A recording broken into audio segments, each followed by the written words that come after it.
Hey everyone, welcome to Comics with Bueller. As always, I am Bueller. I have another creator interview today. I have Tad Stones. How are you doing today, Tad?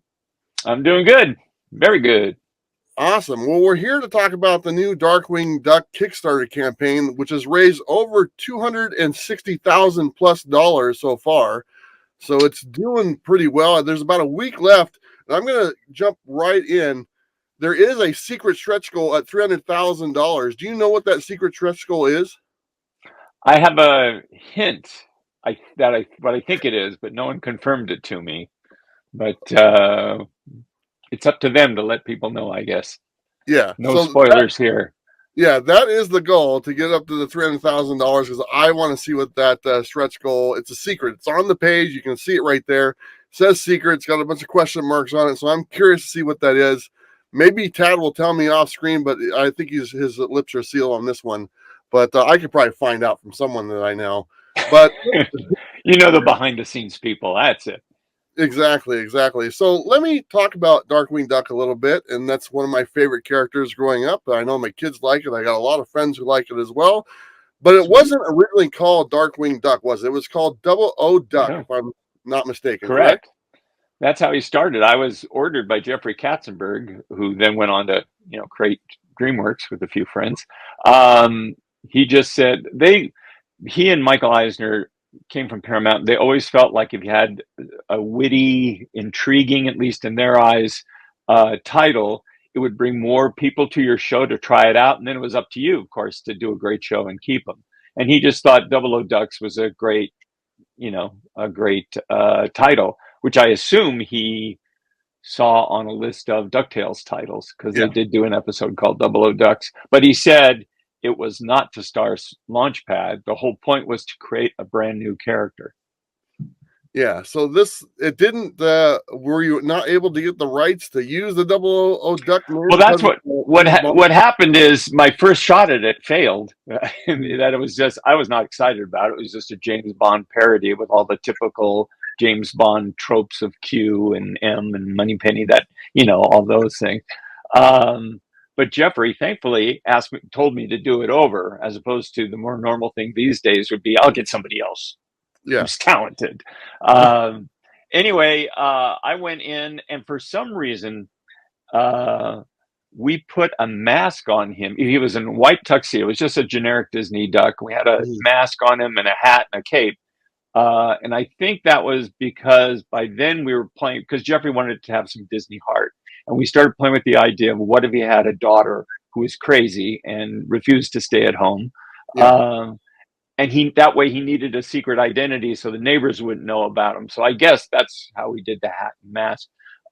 One of the story editors, while I was developing the show, looked at the artwork and said, that's more like a pulp hero than Mhm. a spy, like Green Hornet in the Shadow. And that sparked me up because it's like suddenly there is a different way to play tropes. Like we could do assistants, like Doc Savage had a chemical Yeah. engineer and an electronic engineer and a communications guy, and they're all quirky personalities. One guy looked like an ape, the other was an uptight Englishman. So it's like great. We have these great characters. The problem as we developed it is most of those characters are going to stay at home base. So you're going to see them only when you're delaying the telling of the story. Yeah. Uh, and so we kept, juggling, and Launchpad was always in the mix when we talked about a transportation. A pilot was obvious, but we finally ended up just cutting it down. We couldn't lose Gosselin, the daughter, because that's what really got people interested in the show. And then Launchpad, since we needed a pilot, and he was like having a named guest star, Yes. a character actor added to your cast. That's what we ended up pitching. But then Disney went out and pitched it, made pins, took out ads, and they got I don't know if they literally got a cease and desist letter or whether it was just a phone call. But Cubby Broccoli was the name of the producer who had the rights to all the Ian Fleming, Bond stuff. And it turns out there is no 00 agent in the British Secret Service. It's a creation of Ian Fleming. And every show had a parody episode or something like that. But I think while they were trying to reinvigorate the Bond franchise to open up the trade paper to a double page spread of Double O Duck. They felt like, no, this is making fun of our franchise that we're trying to relaunch, and all of that. So once you work with one name in your head, the rest is empty. So my boss surprisingly came up with money because he was very cheap. Which he got a lot of credit for from the management team. But he said, here's $500. We'll have a contest to name it. Everybody gave every alliterative use of D, Yeah. Dead-winged duck or Dead-eye duck or Deadshot duck or Dan the Dangerous Duck, whatever. Curiously enough, Alan Burnett was working at Disney at the time, and he said Darkwing. And I said, perfect. That's what he thinks he is in his head. Yeah. I put on Duck to make it a little sillier because that's closer to what he is. And then Alan actually, for a while, was working on with writers to develop a possible Darkwing movie. But, I think within a year, he left to go over to Warner Brothers to work on a little thing called The Animated Adventures of Batman with Bruce Yes. Timm. And I think Alan stayed at Warner Brothers overseeing, superhero stuff until he retired just recently. So thank you, Alan, for doing that. And by the way, it wasn't like, oh, Darkwing was the best of like the 5 top. It was Darkwing and a bunch of trash. So Yeah. again, thank you, Alan. So did you have like a veto on some of the names that might have popped up or stuff? Did you have final say on the Darkwing Duck? Oh no, I mean there wasn't even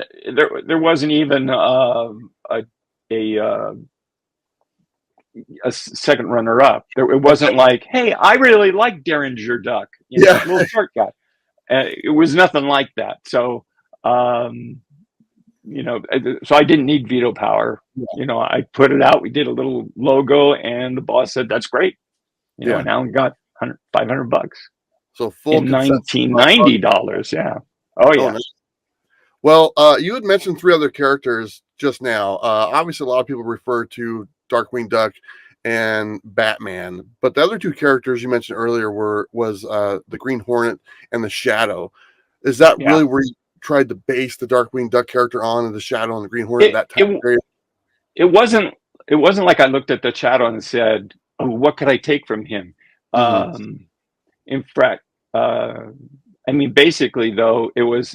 I was too young for that. Although I had heard plenty of tapes and knew the pulp magazines, because comic fandom and pulp fandom and science fiction fandom all crossed over. In those days. But I always loved, the weed of crime bears bitter fruit. Who knows what evil lurks in the hearts of men?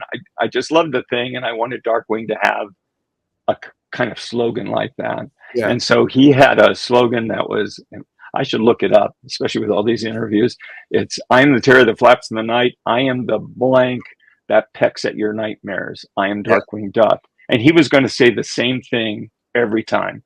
And luckily, a few scripts in, we had a show where Launchpad had to masquerade as Darkwing Duck, and he couldn't get the line right. He was the first one that said, I am the bubblegum that sticks to the shoe of crime. I'm the road salt that rusts the underside of your car. And we all loved that. And I said, that's too funny to just leave to this episode.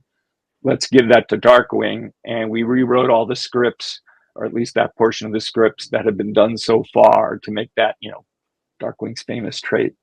And then that, and the other thing I took, which wasn't so much from the pulp guys, but just the idea of you should have a slogan, and let's get dangerous. I said, you have to use it in every episode. And and I didn't even know, nobody told the songwriters to put it in a theme song. So that really sealed it. But I think it was in all but 2 or 3 episodes, because I said, it's not a slogan unless he says it all the time. Exactly. So, Exactly. So Darkwing Duck is beloved here in the States, but I want to ask you, like overseas, like Paris or Russia, is the response just as large over there? It's way bigger. Specifically in Russia, before the pandemic, the last big convention I did was in Moscow. It was actually called Comic-Con Russia. And it's their equivalent of San Diego Comic-Con. Nowhere near as big, but still a massive con. And as we're leading up to it, they said, okay, we think you're going to do, sign for 2 hours and then, do sketches for 2 hours. And I said, and they, and I'd had lines before, but they're like 13 people long, and then they shrink and they grow and all that. And finally, I just said, guys, it's your convention. I was really frustrating them. And I said, I'll do whatever you say. Because I was trying to say, do you want me to come to your booth instead of mine? Because I'm thinking of a little table. Well, when I get there, first of all, my table is like 4 tables, probably 5 because it was on a corner, manned by, this was a Bubble Comics that sent me over there, manned by an additional 3 or 4 people. They took my artwork from my banner and reconfigured it horizontally and made like a at least 10-foot tall banner that stood behind me with my artwork. I'm always self-conscious about my artwork, so it was like, yeah, But I had people. There was one cosplayer who was Batwoman, and she later on said she stood in line for 4 hours plus. She said, I made a lot of friends. And all I could think of is, you must have been standing in line while I was at lunch or something too. Yeah. But it was insane. And the reason why is when the Iron Curtain fell,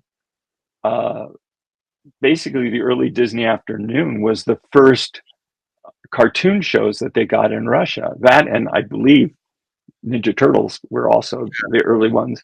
And they didn't have comics before. I mean, cartoons before. I mean, animation was like folk tales, very limited. It was all about the writing, or so I was told anyway.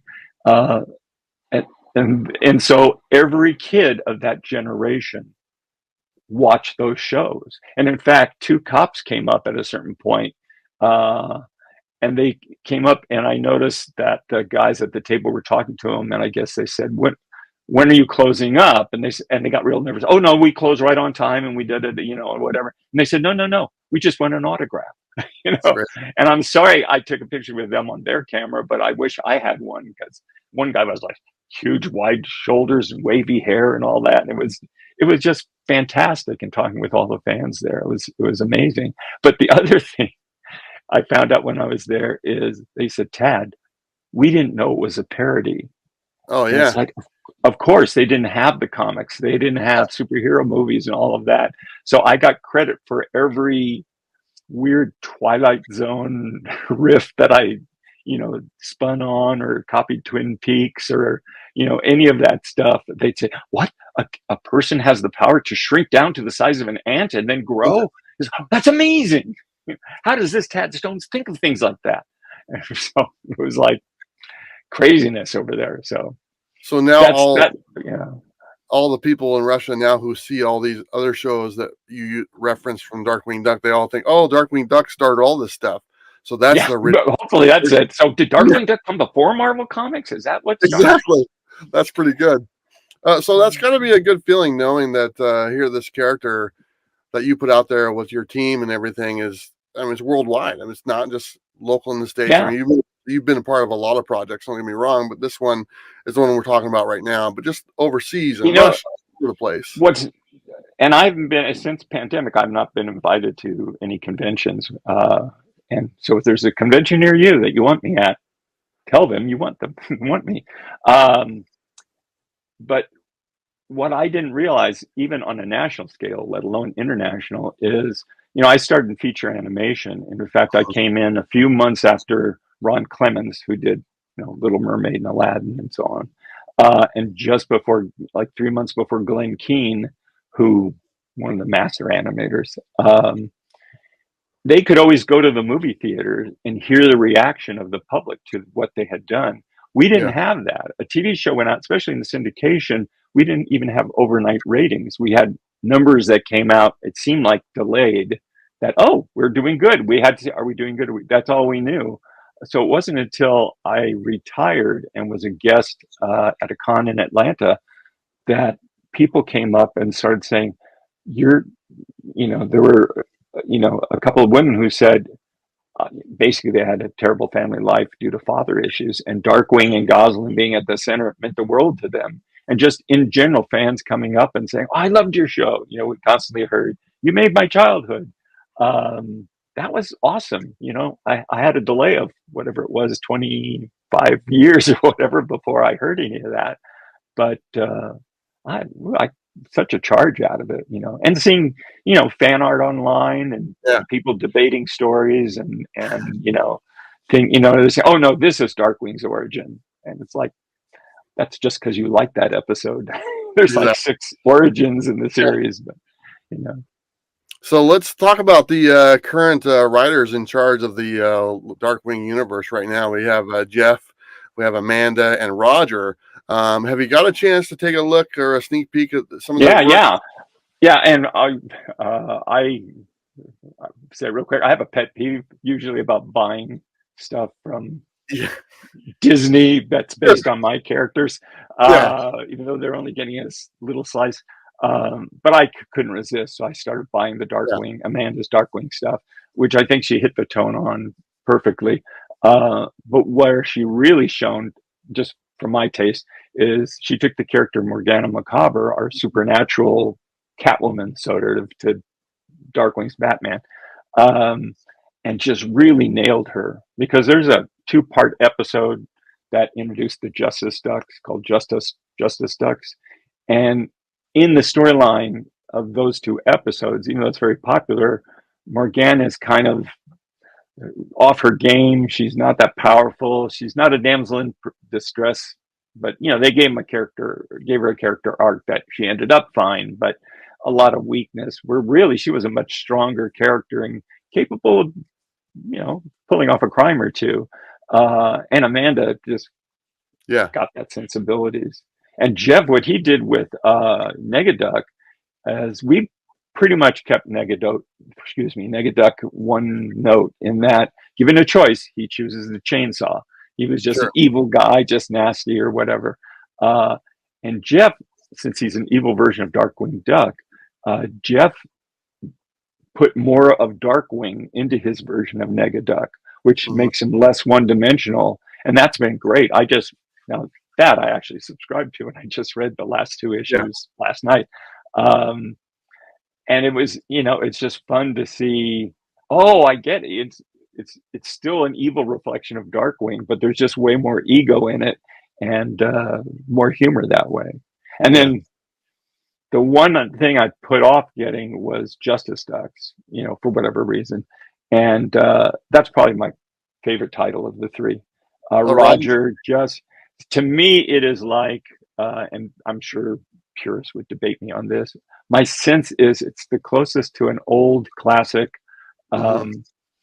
Donald Duck comic or Uncle Scrooge comics. Like, it's got that fun of Carl Barks, where you get into the Yeah. adventure, in a page and a half maybe, and then you're on it, and every page is full of humor and adventure.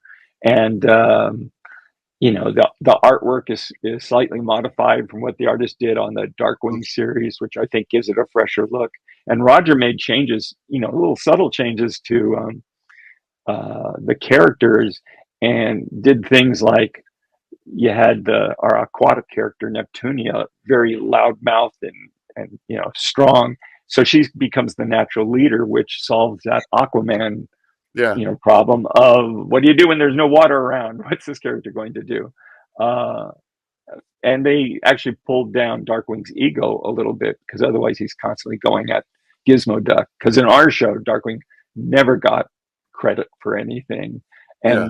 and Gizmo Duck was this guy who came from Duckburg, where he was like Superman. He got the key to the city and parades and all of that, and so they were always going to mash up. And by pulling back a little bit, that was enough to, that they can tell different stories and not play the same gag over and over again. But they can pull it out when they want it. So Yeah. anyway, that it was a great group that are doing this. Well, I love Roger's work. I just talked to him the other day. I looked at his work. He worked on the Muppet Babies, I believe, at one Yeah. time. He worked on Betty Boop at one time as well. And he does kind of have that the Carl Barks, what you said. That's kind of his style. He really likes how he puts a lot of jokes in there. He's a fun guy. He's a lot of fun to talk to. Uh-huh. And I've talked to Amanda as well. And the nice thing about Amanda, she has a young daughter, and she was telling me that she Yeah, ran like exactly. these scripts by her daughter and stuff. And her daughter would ask like questions that kids would ask, and so she was able to implement some of that stuff into telling the story and referencing her young daughter. So that was kind of cool. And then a side note on Jeff, and I just talked to Jeff a couple days ago. There is a Easter egg in an coming up issue that has your name in it. I think he named a building after you. This is on the interview, so it's not, I'm not spilling the beans. All right. But there is check that out. Yeah, there is a Tad building or something like that. So he's hoping that this is just a ploy to get me to buy original art. You know, yeah, come on. But I think they did it digitally, so ha! Yeah, it's very cool. But Roger did say that you left him a message or something on like social media or something like that he really appreciated, and he really enjoyed reading that from me because he kind of felt like he got the stamp of approval. And all three of these, I'm not precious about when somebody's going to do their take on it. It's going to be their take, and you know, I might, if they ask me, I might say, well, this was the heart of our show. This is why we did things this way and all that. But I try to embrace whatever they're doing. And like I say, there are minor changes all three of them have made that change things a little bit. And it's like, oh, I see why you made that change. That works great, especially in a comic where you didn't have the advantage of, you know, it didn't matter if Negaduck was one note when Jim Cummings was always doing his voice, because that just added so much. But on the printed page, you got to have an excuse to do a little bit more. So I'm very pleased with all this stuff, you know, and excited. In fact, what I'm pushing for is for it all to be a huge success. But specifically, I'd love to see like 6-issue limited series of each of the Justice Ducks members, because each one could be a totally different type of comic. To me, Amanda should be doing a Morgana 6-issue thing, and instead of doing like what we might have done with, which would have been, oh, we're going to play with the universal monster tropes and Lovecraft or something like that, I'd say Amanda should go into Doctor Strange and you know, dust off the Neil Gaiman Sandman series. And it's like, okay, what are your version of the Endless and all of that? It would just be, I mean, Darkwing doesn't even have to do it. I mean, he could make a guest appearance or something, but that'd be a supernatural story. Whereas Neptunia would have some sort of grand undersea adventure. It didn't have to be on land. It could be all undersea. I love it when they invent, like Jeff has done, invent new villains and you know, build out the universe instead of just replaying the same guys that we created 30 years ago. Yeah, one thing I was talking to Jeff about was bringing new characters into the universe, and he kind of described to it where they kind of have to be one-offs, to where maybe they can bring them back a little bit, but he's like, yeah, we have to kind of write them in, and then they're kind of gone for a while because of the Disney license or whatever it is. So it's a little up in the air. I think Roger kind of told me the same thing, but you never know. I said, Roger, I go, if you make a new character, do you get the royalties for this character if Disney really likes that character? I'm pretty sure contracts must be written that everything belongs to Disney. I know it was when I was there. So, I mean, literally, in fact, it worked to our advantage in that at the start of Disney television, we were all under term contracts, not show contracts. So it wasn't like now you'd be signed on for the length of whatever your show is or the first season and, you know, whatever. We were signed on for like, oh, you have a 2-year contract and we have an option for 2 more years. So all your raises would be worked out ahead of time if you survive. But what that meant is Disney basically owned all your creativity, unless you'd say, oh, I want to exclude science fiction project X. You put, you know, holders in there in the contract in case you want to do something outside. But what that allowed us to do is to, as long as people's schedules permitted, is to invite people into a conference room and when they're not on the show yet, and just say, hey, what do you think of this? And that's where Dwayne Capizzi was the guy who made the observation about the pulp hero. You know, I did the same thing with Greg Wiseman on Gargoyles. You know, he invited me in to look at stuff, and Gargoyles had this long development, and it's, you know, it started in a way that were Gremlins, not even Gargoyles. It kept on being redone, and I had just come from a screening of Beauty and the Beast, So I wouldn't have thought of, giving this kind of critique, except I had just seen this beginning masterpiece. And I said to Greg, basically, you got all the components here to go more dramatic and make it like your Beauty and the Beast. And Greg kind of froze. And the way I remember it is he told his assistant, yeah, you keep following up on that Three Musketeers ideas. I'm going to take a shot at this. And then, it was just that I was there. I had just happened to see something, and I said the right thing, just like Dwayne Capizzi said the right thing to me, that got my brain going a different direction. And Greg's, what was great, Greg Wiseman was actually he was new to the department, but he was the executive put in charge of giving us notes. And, Greg had been an assistant editor, I think, at DC Comics. So anything Silver Age, any superhero reference, he knew all of that and could, say, oh, what about this character? Do you remember how, it was great. It was the perfect person to have on our project. Yeah, Greg's pretty good. I've had him on the show as well, talking about gargoyles and stuff, and he kind of told me about all the hoops he had to jump through to get it approved, the different versions of gargoyles, more of a jokey type thing at first, and kind of more serious, and back and forth, and so sounded like quite the ride. I'm glad we got the version that we did, and also the version of Darkwing Duck that we did, because it's still beloved today. I mean, that's why we're here right now. We're talking about these new books that are going to be available in the collected form, and the Kickstarter is still going on. I think it only has about 5 days left. And if that, I'm sure. Yeah, it's like jump on it. By the time you probably put this up, you just have a couple of days. And the fun thing, besides collecting the Dynamite stuff, they have one of the books is collecting out of print stuff, including, I believe, a Marvel series that I didn't even know existed at the time. When it was coming out, I was in Agrabah, playing with Genie and Aladdin and all that crew. But I guess 3 of the issues actually have Darkwing in a human world, as if not as a special adventure, just that somehow the people who wrote that issue just thought, oh yeah, there's humans around, not even dog noses. Yeah. No, it's more they probably borrowed a little bit from Howard the Duck, being it was on Marvel. Like that, so. But Tad, I want to say thank you so much for coming on, and my pleasure. Your time. And who's ever watching, please go check out the Kickstarter. The link will be down below. We are trying to get to that 300,000 goal, so we can find out what the mystery, the stretch goal is. It's probably something pretty cool. Can you tell me if it's pretty cool, right? I seriously don't know exactly. I thought somebody mentioned this, and then it's kind of like, I can tell you what I heard, not on the air, but it's probably it's a gold doubloon. Everybody's getting a gold doubloon, something like that. Yeah, there you go. Sure. It's really cool. It's really cool. But Tad, thank you very much. Is there anything you want to say before we go? No, just I'm excited to see Darkwing. Obviously, his roots are in the Silver Age of comics that I grew up with, when comics were the most silly and had the least continuity. And I love that, he's back in a comic book, pushing that same idea forward. So check out the Kickstarter, definitely. There we go. Thank you, everyone, for watching. Don't forget to like and subscribe, and don't forget to live your best life. You know what to do. We'll see you next time.